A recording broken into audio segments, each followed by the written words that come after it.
새벽 기도에 시작하겠습니다. 찬송가 293장입니다.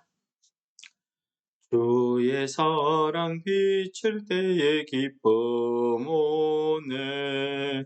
근심 걱정 물러가고 기쁨 오네.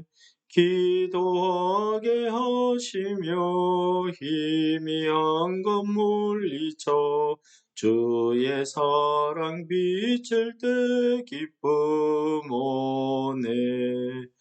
그 큰 사랑 내 맘속에 충만하게 비칠 때에 찬송하네.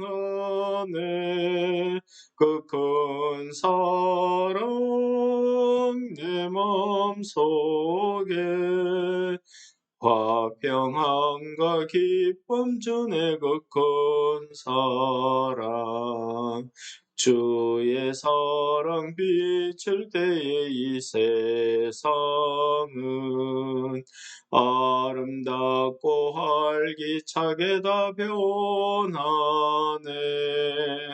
화평 중에 내 영혼 영광스런 새 생명 다시 찾게 되었네. 그 큰 사랑 그 큰 사랑 내 맘속에 충만하게 비칠 때에 찬송하네.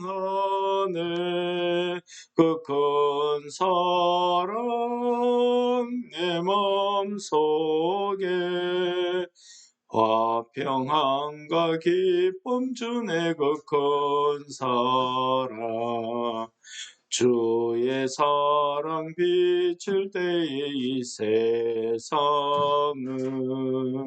어둠 슬픔 중한 짐이 다 벼라져 우리들의 가는 길 밝히 비춰주시며 복을 받게 하시네. 그 큰 사랑 그 큰 사랑 내 맘속에 충만하게 비칠 때에 찬송하네.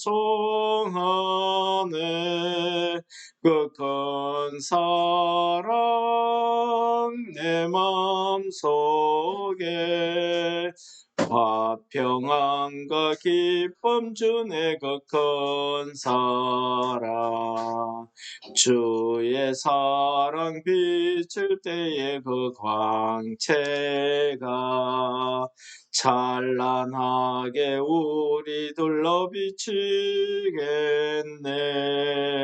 세상 모두 이기고 천국 생활할 때도 주의 사랑 비치네. 그 큰 사랑 그 큰 사랑 내 맘속에 충만하게 비칠 때에 찬송하네. 그 큰 사랑 내 맘속에 화평함과 기쁨 주네. 그 큰 사랑. 아멘. 예, 오늘 성경 말씀은 신명기 33장 12절에서 17절까지 말씀을 봉독하고 우리 은혜를 나누도록 하겠습니다. 베냐민에 대하여는 일렀으되 여호와의 사랑을 입은 자는 그 곁에 안전히 살리로다.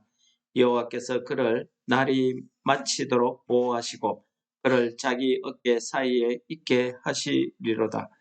요셉에 대하여는 일렀으되 원하건대 그 땅이 여호와께 복을 받아 하늘의 보물인 이슬과 땅 아래의 저장한 물과 태양이 결실하게 하는 선물과 태음이 자라게 하는 선물과 옛 산의 좋은 산물과 영원한 작은 언덕의 선물과 땅의 선물과 거기 충만한 것과 가시떨기 나무 가운데에 계시던 이의 은혜로 말미암아 복이 요셉의 머리에 그 형제 중 구별한 자의 등수리에 임할지로다.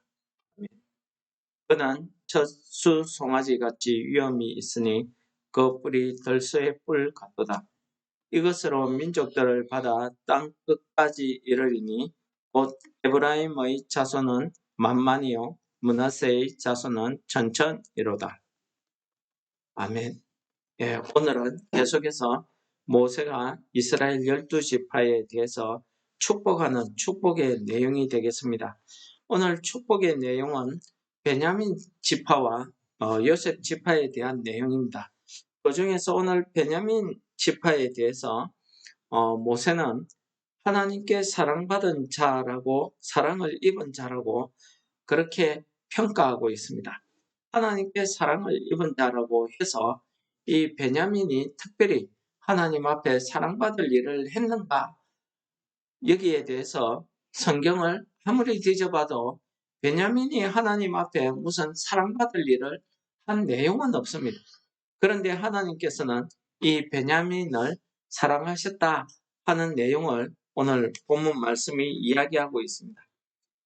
하나님의 사랑을 받은 자는 자기의 어떤 사랑받을 일을 했거나 사랑받을 조건이 되었거나 이래서 하나님께서 그를 사랑하는 게 아니라는 사실을 오늘 이 말씀을 통해서 우리에게 가르쳐 줍니다. 내가 어떤 사랑을 받을 일을 해서 사랑하는 것은 그건 조건입니다. 그 사랑받을 일을 하지 않게 되면 사랑하지 않는다 이런 뜻이 되지 않습니까? 사랑을 받았다, 입었다는 것은 다른 말로 하자면 하나님께 은혜를 받았다라는 말로 할 수가 있겠습니다. 이 하나님께 은혜를 입은 자 하면은 우리 가장 먼저 떠오르는 인물이 있습니다. 마리아입니다. 마리아가 천사가 마리아에게 나타나서 하나님께 은혜를 입은 자여 하는 말로 인사를 합니다. 그래서 마리아는 하나님의 구원의 역사에서 가장 중요한 일인 예수 그리스도를 탄생하는 일에 쓰임을 받았다 하는 내용이 기록되고 있습니다. 여러분, 마리아가 무슨 유명한 인물이라든지 훌륭한 일을 했다든지 뭐 부잣집이라든지 높은 사람이라든지 그래서 하나님께서 그를 택한 것이 아니고 저 베들레헴 시골에 거기에 나사렛에 아무 이름도 없는 그 처녀 한 명, 나사렛에 사는 그 마리아에 대해서 하나님께서 그를 택하시고 그를 하나님의 구원의 큰 도구로 사용하셨다는 것입니다. 이렇게 하나님의 사랑을 입은 자, 하나님의 은혜를 받은 자는 하나님께서 그를 보호하시는데 마치 자기 어깨 사이에 안전히 살도록 자기 곁에 이렇게 보호하고 있더라는 것입니다. 사람의 어깨 사이에 보호한다는 것은 바로 등에 그를 업고 있다는 말이 되겠습니다. 하나님께서 그를 등에 업고 보호하고 있더라는 것입니다. 그의 안전을 지켜주는데 그 날이 마치도록 그러니까 그 생명이 닿을 때까지 영원히 그를 지켜주더라는 것입니다. 이것이 하나님의 은혜를 입은 자의 삶이고 그 모습을 우리에게 보여주고 있는 것입니다. 두 번째 요셉에 대한 내용을 이야기하고 있습니다.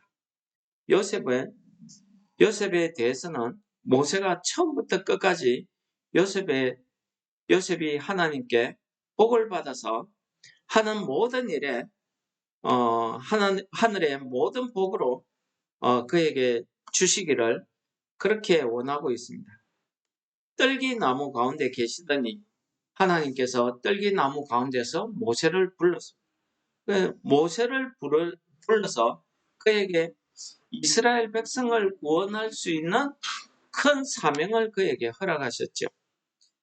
단순히 떨기나무에 계시던 이라고 해서 여호와 하나님 이런 게 아니라 그 여호와 하나님은 떨기나무에서 모세를 통해서 모세에게 큰 사명을 주고 그 큰 일을 행하게 한 것처럼 마찬가지로 요셉에게도 하나님께서 이 요셉의 꿈을 통해서 요셉을 인도하시고 결국 이 요셉이 그 애굽 나라의 총리가 되고 그 기근으로 죽어가던 자기 가족들을 먹여 살리고 장차 이스라엘을 큰 민족이 되게 하는데 기초를 놓는 이런 큰 일을 하게 된 것이 이 요셉의 일입니다.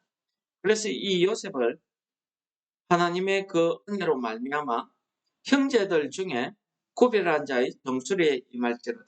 구별한 자, 예를 들면 레이지파 같은 이런 경우가 되겠습니다.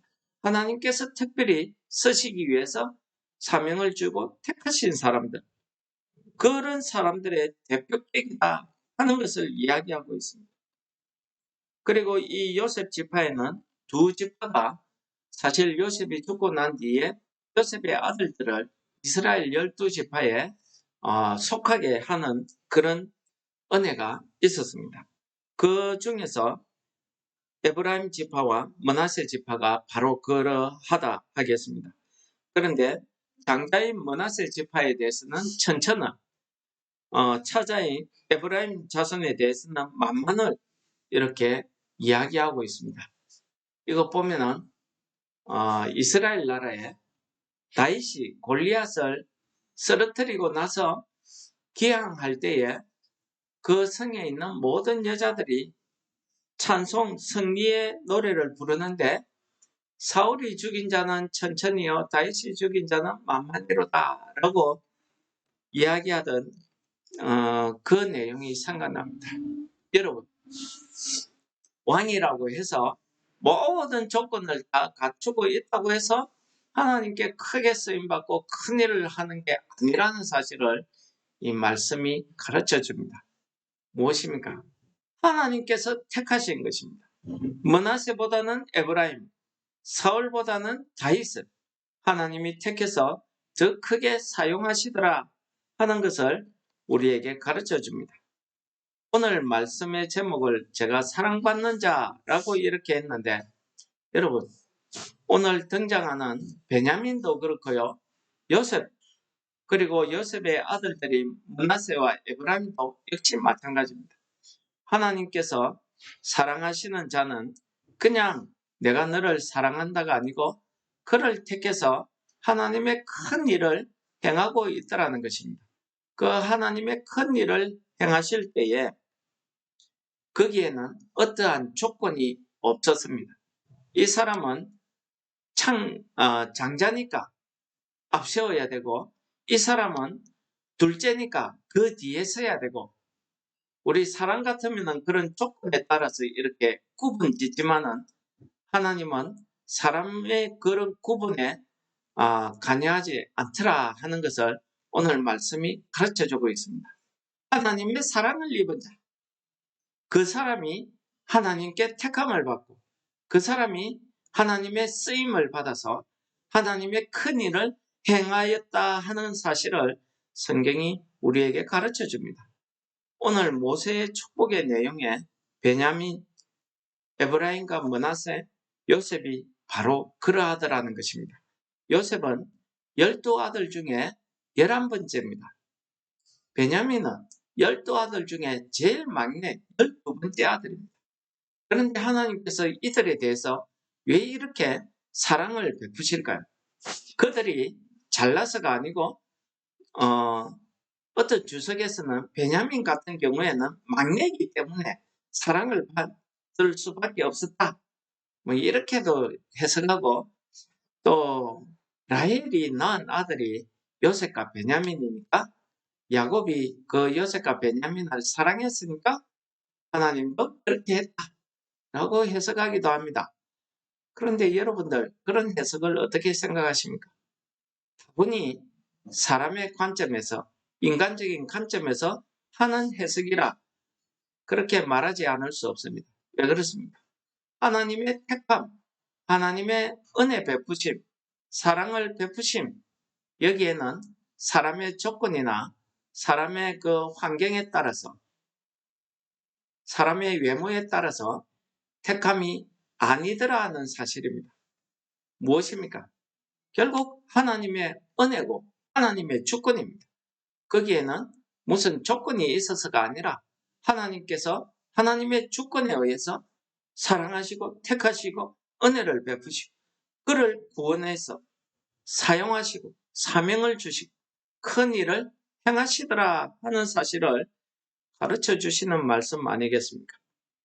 이렇게 하나님의 사랑을 입은 자, 받은 자에 대해서는 모세가 축복의 말씀을 하는데 이상 더 큰 축복의 내용이 어디 있겠습니까?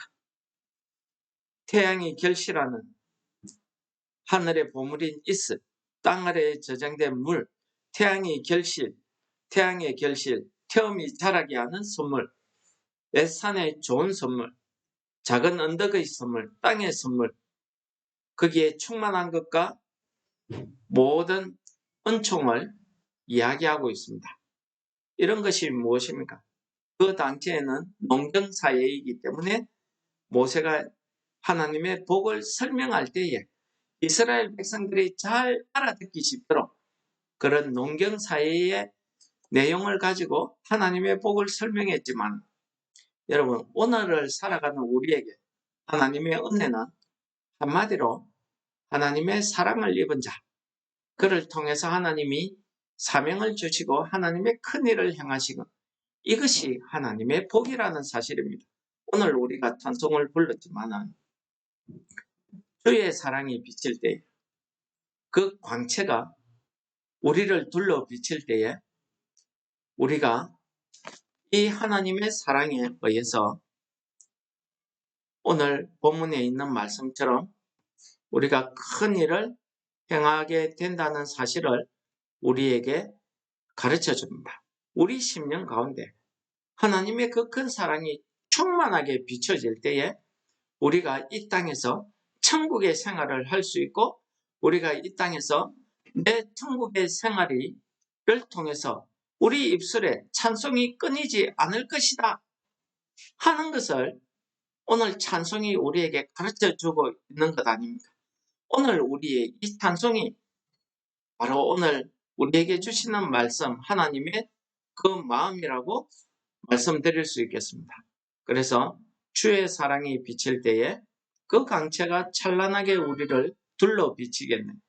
세상의 모든 것, 그런 걱정, 근심, 여러 가지 시험을 다 이기고 우리가 천국에 들어갈 때에도 주의 사랑이 우리에게 비친다는 사실.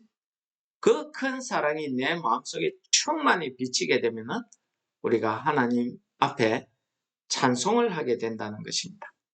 그 큰 사랑의 광채가 우리의 가는 길을 밝게 비추어서 하나님의 복된 길을 걸어가시는 그런 성도 여러분들 다 되시기를 축원합니다. 우리를 사랑하시고 우리에게 복 주시기를 원하시는 하나님 아버지, 오늘 말씀을 통해서 우리를 사랑을 입은 자라고 말씀하시고 우리를 통해서 하나님이 나타내시고자 하는 그 큰 역사를 이루게 하시며 우리의 가는 모든 길 위에 하나님의 큰 사랑의 빛이 비치는 오늘 하루 될 수 있도록 하나님께서 우리를 인도하여 주옵소서. 예수님 이름으로 감사 기도드립니다.